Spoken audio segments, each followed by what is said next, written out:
think that Golda is known as Tevye's strong-tongued wife.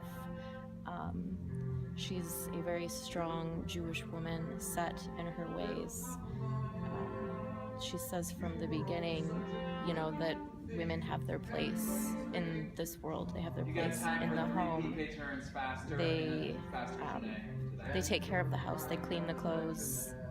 They wash the dishes. They do everything so that Papa has time to read the holy book. And right there, okay. She instills those traditions in her daughters. And at one point she finds Hava with a book, and she says to her, I see that you've been reading again, and looks at all the other girls and asks them, what is reading going to do for you? Will it get you a better husband? Because they are told who they're going to marry. They don't have a choice in it, and that's just the way that their lives have always been, that they've lived generation to generation. And Golda really doesn't see things any different than that until later in the show, when Tevye has finally broken down because he's seen the changes in his daughters, and he's been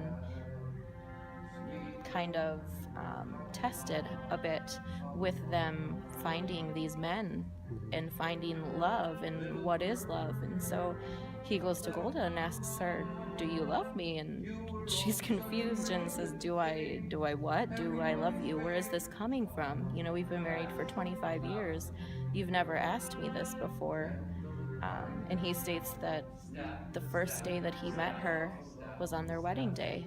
They were both shy, they were both nervous, but his parents told them that they would learn to love each other.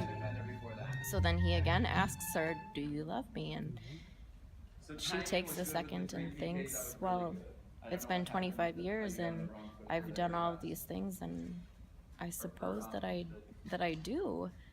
And at that point, I think finally she sees him change, and she sees the world differently and understands where her daughters now are coming from, and it really all comes down to one word: love. And the story goes